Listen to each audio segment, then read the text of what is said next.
Good morning, Dubai. Welcome back to the Lovin Dubai show. Our top story today, massive earthquake relief donation drives are happening across the UAE, and we're going to tell you how you can help. And we'll also be talking about a noble couple who have rescued over 60 abandoned and abused stray cats in the UAE. One of the most viral and best memes from Dubai Bling is now a fashion brand. And after that, we will be in talks with MS Talks 2.0, what MS is not. But before we jump into all of that, we realized today is Wednesday, and some people actually tend to head out on a Tuesday night, which is wild. A wild concept to me, for sure. Honestly, like heading out on a weekday takes so much. It's a gutsy move. Energy, bravery, yes, courage. All of the above. All of the above. Yeah. And we realize that some people go out, not always, obviously, so don't hold us to the cross for this one, but some people go out because they want to meet members of the opposite sex, and sometimes it's hard to approach them. Very true. Yes, it is hard to approach. It's very hard to approach someone, whether you're out at a bar, whether you're at a gym, whether you're... So apparently there's a foolproof method to know whether or not someone is into you. It's foolproof. Foolproof. Okay. We're just going to go into it real quick.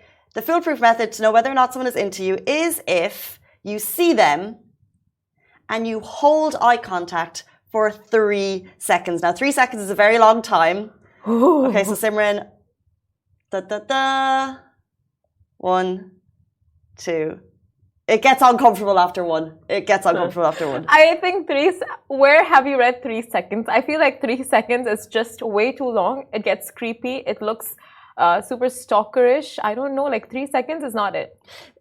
But because... I think it's a grazing look. It's like you look at someone, you give like that... And then you look away. Who is confident enough to approach someone after that crazy look? If you give like a little, like a smug little smile and you look away, they don't know you're into them. You need to hold it. No! Imagine. Someone is literally staring at you for like 3 seconds. Okay, Instagram, we're going to give you a 3-second stare. Is that enough for you to... What? Enough for them to approach us? 1, 2... Try it with your friends. It's a very long amount of time to hold the eye contact. Like, even when you're meeting someone, you shake their hand, like 1 second, if even. That 3 seconds says, I see you, I like you, I'd like you to come say hi. The 3 seconds. I think there is a debate here. 1 second versus 3 seconds. I say 1 second, grazing look, give them that smile and the... Are you approaching someone after a 1 seconder? I would never approach someone 3 seconds, 4 seconds, 1 second. It's not going to happen. Sure. But I know like the right move here is like that grazing look of like 1 second. You give them that smile so you know like your attention is on them. And you look away. 3 seconds. No. Think about it. Think about it. If you were to let someone know that you're interested, right? It's all about 3 seconds. It's all about the eye contact. You say 3 seconds? I say you 100% need 3 seconds. It's awkward. It's uncomfortable. However, it states clearly that you have an intention there. 1 second is not enough. And if you do... That looks desperate, Casey. Don't ever give 3 seconds. It doesn't because you're not chatting. You're not doing anything. And if nothing happens, you've done nothing. No, it looks like you have nothing going on around you and in your life that you're spending 3 seconds staring at someone. I don't trust eye contact in Dubai. That's what Bieza says. Look, here, it's foolproof method. Try it. If it doesn't work, let me know. I think you need 3 seconds. 1 second. Grazing look with a smile. I'm telling you, eye contact, it works. Let's jump into our top story. Okay, 3 stories today. We're talking all about how a family has helped 60 stray cats. We have our MS Talks multiple sclerosis series goes live every Wednesday. That's going live later in the show. But our top story today is, of course, earthquake relief donation drives across the UAE are up and running. So the death toll has passed 7,900, and the imagery we're seeing across the internet is truly devastating. Thousands have been left homeless in freezing temperatures as homes and villages have collapsed after the 7.8 magnitude earthquake hit Turkey and Syria and surrounding countries. So search and rescue teams from all over the world have rushed to help both countries to save the people who are affected by the 2 quakes, which happened on Monday morning. And now they need our help more than ever. So yesterday we reported the monetary aid relief planes by the UAE government, which is amazing. They are sending, but many of you had questions about how you can donate. So the Turkish consulate announced it's arranging a massive relief drive running until 8 p.m. today in Dubai and Abu Dhabi. So please note, all materials to be donated must be unused, suitable for winter conditions, and must not be different from the ones on the list. And there is no quantity limitation. And they're also accepting winter clothing, food, cleaning, hygiene, and as well as other materials. So if you guys are able to, please do go ahead and donate and just help out in any which way that you can. Like, there is, you know, nothing too small that you can do. Like, any amount or anything you can contribute is good enough. Exactly. Well, what people always question is whether or not goods can be used or unused. They should be unused. It just takes all of the kind of like hygiene issues. We can't just basically send everything we have that are used, because it's too much of a logistical nightmare for them. So all materials should be unused, suitable for winter conditions. And it's massive. This is happening in Abu Dhabi and Dubai. The times are up on our website, and the materials, for example, the winter clothing for adults and children, anything you might have. So coats, rain jackets, boots, sweaters, trousers, gloves, underwear. Think of anything that people could need. They needed also food, durable food, canned food, children's food, cleaning and hygiene materials, diapers, sanitary pads, cleaning materials, and then other materials. Even if you have tent, they're taking beds, they're taking mattresses, they're taking blankets, they're taking sleeping bags, they're taking catalytic glass stoves, they're taking thermos mugs and flashlights if you include the batteries. So anything that you have along those lines unused, direct it to the consulate. And we are looking for donation information specifically for Syria as well, and when we get that, we'll share that with you. Exactly. And let us know if you guys find out of more of such campaigns running around Dubai and Abu Dhabi. We will make sure to reshare it and let others know as well. Also, we'll jump into our next story. Sorry to interrupt, there's just one more thing on that. So we also have brands that are accepting donations. So what we've seen is the Giving Movement, which is an incredible homegrown fashion brand here. So what they're doing is they're donating 8,000 TGMs. I don't know what that is. They're donating a lot of goods to both Turkey and Syria. It's a clothing fashion brand, so I'm assuming they're donating a lot of clothes, which is incredible. And then what they've done is they've done a shout out, say, over to you, like, and they've tagged Namshi, and they want more people to just like donate goods that they have in store. So that's an amazing by the Giving Movement, and they've tagged Nike, Namshi, and Pangea, and they want more people to get involved in that, some more fashion brands, because obviously I might have this much clothes, but they've got like this much clothes. So that's really incredible to see from a local brand here in the UAE. And that's amazing. Anytime we see a crisis, we really see, like, especially the community in Dubai coming together and just helping so much. And it's not like helping out locally, it's like helping out internationally, their brothers and sisters abroad, and not looking at anything in terms of like nationality or faith or religion. It's just like, you know, generosity at its best. And you really do see it a lot here. And I'm seeing your comments come through. Zaina has asked, you have questions. All of this information is on our Instagram feed. We posted some posts about it yesterday, with all the donation information in the caption of the copy, in the caption of the post. So if you want specific timings, if you want a phone number to call to repeat what we just kind of reeled through quite quickly, you can get it from the post which we shared yesterday. Exactly. It is literally the 6th post on our feed. So do check it out. All the information is there. And our next story, so a noble couple have rescued over 60 abandoned and abused stray cats in the UAE. Now, someone wise once said, kindness is giving hope to those who think they're alone in this world. And just thinking you want to be better and more giving doesn't cut it anymore. It's actions that count, and everyone speaks, but only a few make an effort. And a perfect example of unconditional giving and speaking through actions is this noble Dubai-based Indian couple who embarked on a mission to bring hope and happiness to abandoned and neglected cats. And it might give inspiration to more people to do the same, because this couple, they had no prior experience in cat rescue. They stepped out of their comfort zone, opened their hearts and home to the furry creatures in need. And over the past 5 years, they've selflessly given their time, energy and resources to provide shelter, food and love to over 60 cats, which is just amazing, giving them a second chance of life. So this is a story of love, compassion and the unwavering commitment to make a difference in the lives of the helpless souls who they find across the paths. So the duo have seen some horrific cases of animal abuse, And we'll just name out a few instances. So there was a cat called June who was shot twice with gun pellets, and Casper, a Persian cat whose paws were intentionally wrapped with a rubber band and whose face was kicked multiple times. So very heavily abused. And the duo want to spread the message that all animals deserve love and kindness, and humanity extends to all living beings and not just humans. And they're requesting the community to be more friendly towards animals and not treat them as pests. And caring for stray cats can make a huge difference in their lives. So anyone who has taken on this initiative knows that the cost of caring for strays is not cheap, and they spend around 700 dirham on cat litter, 1,200 dirham for stray feedings, and 1,500 for the cats in their home, and much more when taking cases to the vet for medical treatments. If you follow any of the local animal shelters, sometimes they share their costs and it's sky high. So despite the expenses, the satisfaction of saving a life is priceless. So what they're doing is truly noble. And has it inspired you? It really has. And I feel like we have so many of these stories coming in, like, the stray dog shelter and stray cat shelter, and, the kind of scenarios they see, all these like instances that happen to these animals, and it's so heartbreaking. And the fact that they really put in so much effort, like the volunteers, like they put in their money, effort, time, so much love into nursing these animals back to health. It's just so commendable.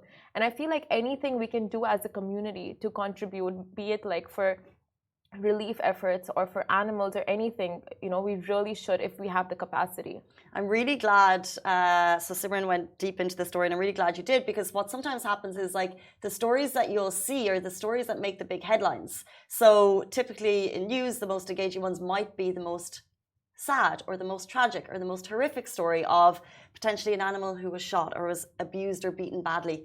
But there's so many other cases of animals who just got left behind, and they don't always make the headlines. And that's kind of what this story is, that like, it's like, obviously there's some, but like in some cases, animals are just left to fend for themselves and people jump in. And it's those like local community heroes that deserve all the support, because they're jumping in so selflessly and so needlessly. And then it could give us inspiration to do the same if we can. So if you have the opportunity to adopt rather than shop, certainly do that. Or failing that, if you could potentially foster, you could do that too. Exactly. So well said. And it just comes back to the point of like adopt, not shop, because it's so important. And people breed their pets and they just like, want to have puppies, but they don't understand the importance of just like catering to those in need first. Like there's so many stray puppies that, you can just give a loving and caring home to. Oh yeah. Let's move on. Love doggies. Let's jump into our next story. A meme from Dubai Bling is now a fashion brand. Love it or hate it. Okay, a meme from Dubai Bling is now a fashion brand. Love it or hate it. I'm calling it Dubai Bling. Season 1 was iconic. It's a reality TV at its very best. You know what, you guys? Dubai Bling honestly is the best thing to have happened to Netflix for the Middle East region in specific.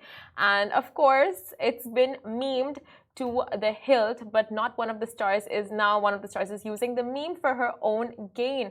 And you've got to hand it to her for the creativity. We love this. So if you know, in the show, Zaina Khoury is the founder and CEO, and the coffee spat with DVD was one of the biggest and most talked about moments in the season. We don't even need to recap it, but it's on Facebook if you've seen it.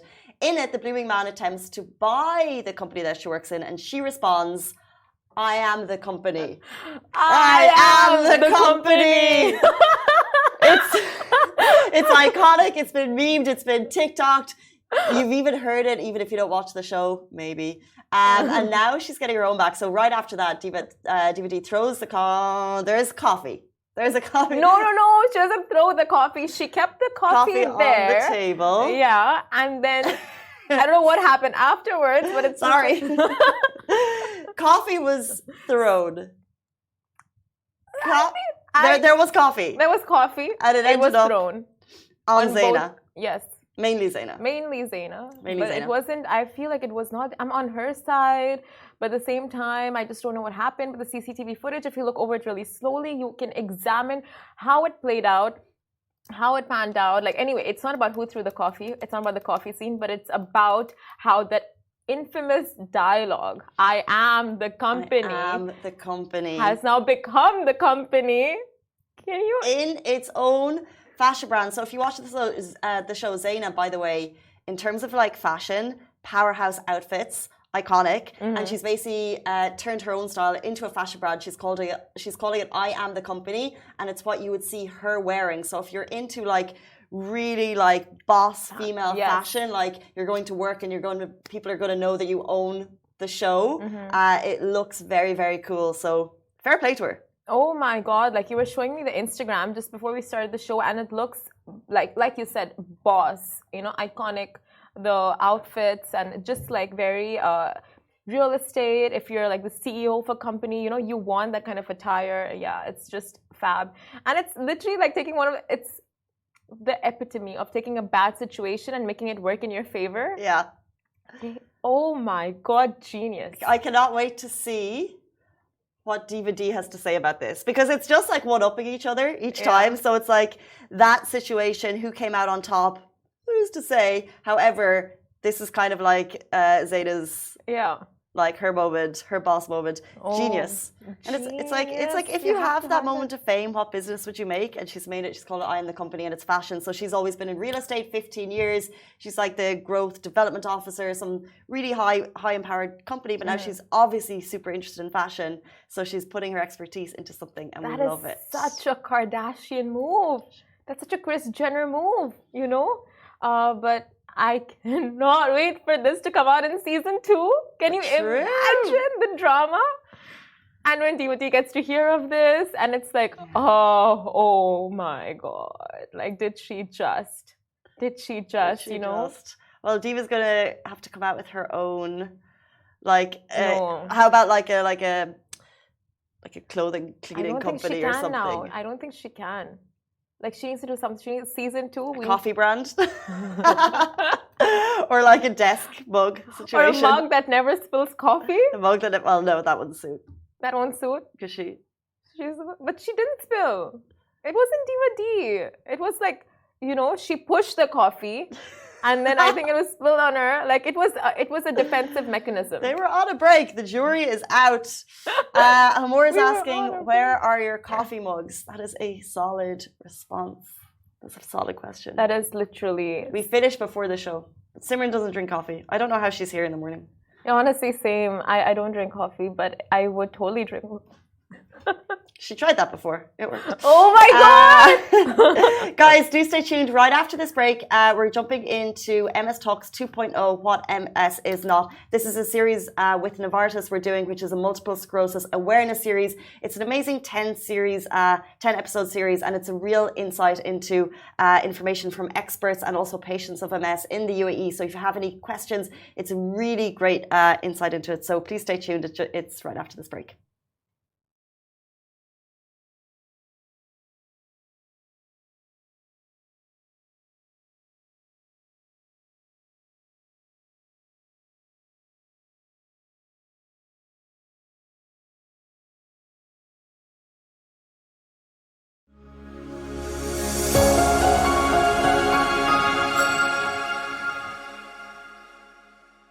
This is MS Talks 2.0, Let's Discuss Facts, a series brought to you by Novartis. There are many misconceptions about multiple sclerosis. Some people think it's contagious or that it's linked with the evil eye. What we do know, MS has multiple risk factors, and regardless of the cause, it's essential to get treated as early as possible. Today, Dr. Jihad Inchasi, consultant neurologist at Rashid Hospital and professor of neurology at Dubai Medical College, and MS ambassador Sultan Al-Shamsi to tell us what MS is not. Welcome to the show. I really appreciate your time today. Thank you. Thank you. We want to talk about what MS is not. Can you please, in your own words, tell us what are some of the misconceptions people might have about MS? Well, there are many false thinking or beliefs about multiple sclerosis or misconceptions, as you mentioned.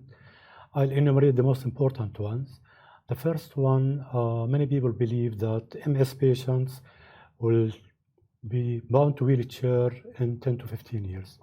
This is absolutely wrong. Maybe 10-15 patients will be unable to walk in 10-15 years, or they need walking assistance.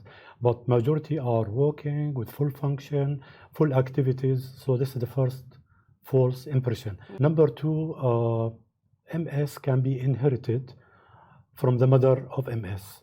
Like say a mother having MS, people think wrongly children can get MS or their surrounding may get MS. Multiple sclerosis is not a contagious disease, it's not infectious. So people will not get MS from surrounding, and the kid not necessary to get MS from the mother. And maybe we'll discuss some details about the etiology later. The third thing that women with MS should not get pregnant. It's absolutely false. Many women can have normal pregnancies, they can not be normal mothers, functioning normally despite having multiple sclerosis. There are some guidelines, advices, which we advise what to be done and to be followed. So MS mother can get pregnant like any other non-MS or normal mother. The fourth important point that many people think MS patients should not exercise. This is absolutely false. We recommend most of MS patients to have regular exercise because studies have shown that regular exercise, even without physiotherapy or with physiotherapy, keep the function capacity at normal levels and make the people feel very good. And this is as equal as medication is effective. The fifth important misconception is that if you have minor symptoms, you should not get treatment. This is absolutely wrong. Once the patient has multiple sclerosis, he should take treatment as early as possible. Minor symptom does not mean to keep quiet because we are afraid that disease may progress in due course and symptoms may worsen till we are disabled. So these are the main 5 misconceptions. Maybe later we can remember other important points. Well, can I just say it's amazing to have you both here to break those misconceptions. Sultan, where do you think the misconceptions actually come from? It's because it's something new, I would say, new to the society. The idea of having a sickness like this, like if you explain it to someone who doesn't have a medical background, he will not believe this. Like when you tell him, you know, some days I'm okay, some days I'm not okay. I don't know what's gonna happen tomorrow. Maybe I'm gonna wake up, I can walk, maybe I'm tired, maybe this. So, and the thing is that every MS patient have different symptoms. So this also made problems to, I would say, maybe doctors, confusions, like, no, this is not MS, this is something else. So early diagnosis plays a big role in this. And what symptoms did you have that encouraged you to go to see a medical professional? Well, I had fatigue, like extreme fatigue, and I was paralyzed from my left side. And at first I thought maybe I slipped on it, so it's fine, it's gonna go. And then when I met many doctors, like it took me 4 months to be diagnosed. Wow.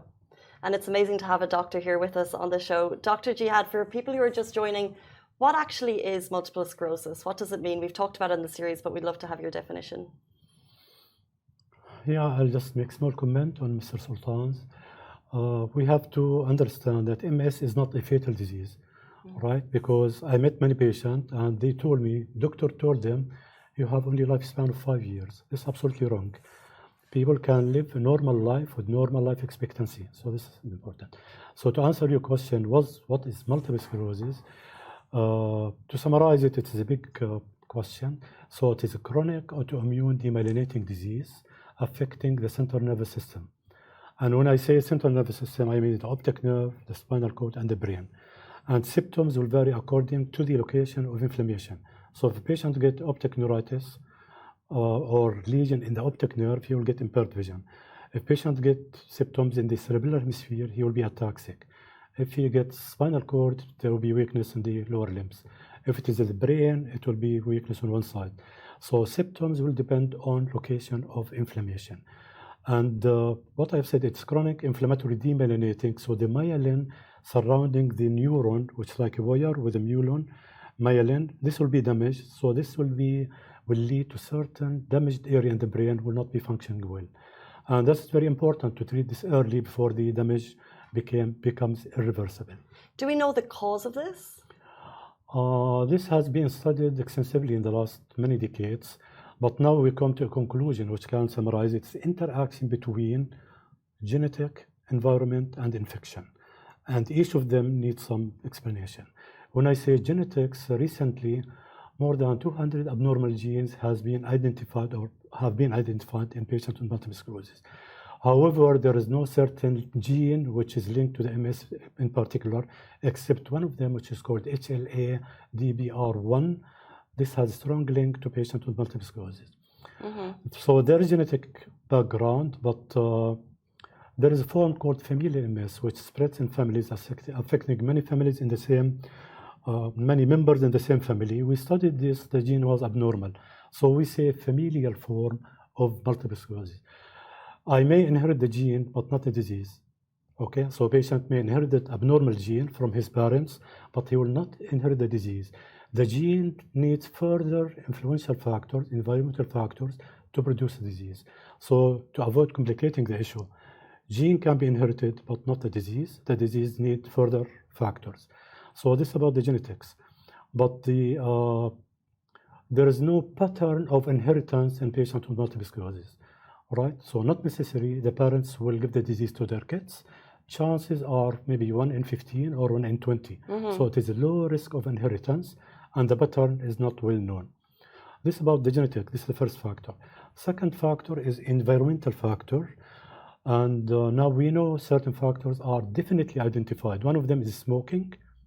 It leads to worsening of MS, vitamin D deficiency, infections, and style of life, stress and anxiety, unhealthy diet. So these are environmental factors. The third factor, which comes also to the environment, plays interaction with the environment, is the infections. So the discovery is there's a strong correlation between infection with EB virus and multiple sclerosis. 99% of MS patients, they have the EB virus antibodies in their bodies. So this made the scientists think that there's a correlation between this viral infection and multiple sclerosis. And now there is plenty of ongoing research about vaccination against EB virus, which can be preventable measure against MS, which is a real important era, you know. So infection, genetics, environment all interact together to trigger inflammation in the central nervous system. Ultimately, MS is inflammatory process generated by multiple pathological process. So the next question is going to lead us on to whether or not it's preventable. What you're saying is that's what the research is getting towards, hopefully. Yeah, till now there is nothing to prevent, but we have a way to control or prevent worsening of MS patients. But hopefully within the coming 2 years, we'll find vaccination, according to the scientists, that vaccination against EBV, Epstein-Barr virus, can prevent occurrence of multiple sclerosis. Like what we are doing with COVID, we have COVID vaccination, polio vaccination, typhoid vaccination. So likely in the coming few years, hopefully, EB virus vaccination or against EB virus vaccination can prevent occurrence of multiple sclerosis. This is one of preventable. What about the But cure, if someone doctor? asks me, sorry, I'm so sorry. Yeah, sorry. What about the cure for those who already have MS? Already having MS, Yeah. then vaccination will not be helpful. Vaccination against other disease can be helpful, right? Vaccinate against flu, against COVID, but against EB virus, they will not be subjected for vaccination. It's only to prevent occurrence of MS for new patients, not for patients who's having multiple sclerosis. But patient having MS, what we advise them usually, normal diet, exercise, avoid stress, avoid obesity, avoid smoking. These are very important measures because these proven to worsen the MS and neurological status in patients with multiple sclerosis. And this is recommended globally.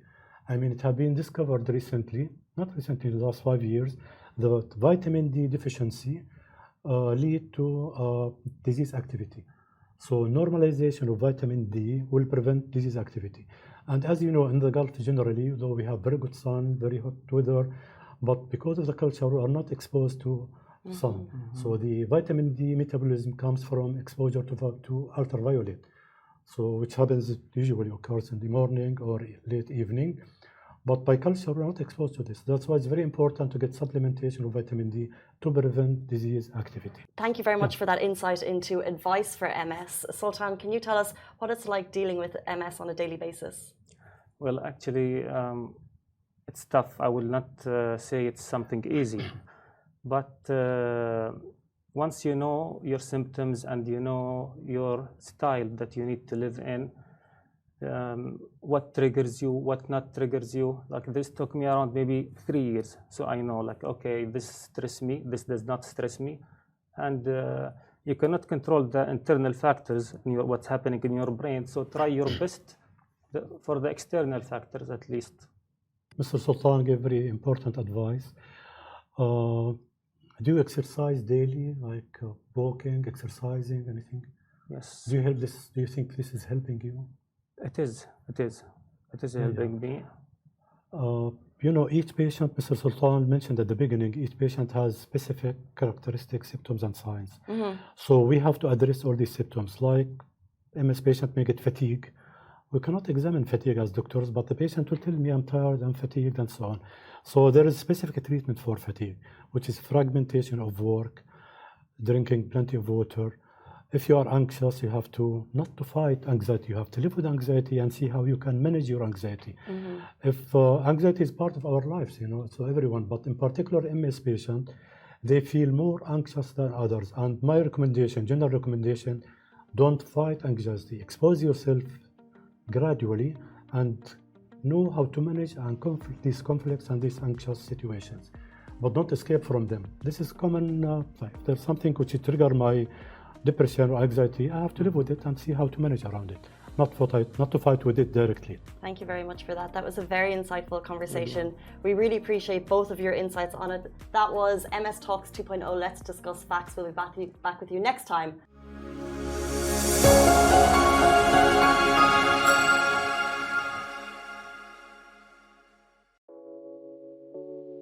This show is brought to you by the Augustus Media Podcast Network. Thank you for listening, and I hope you enjoyed it.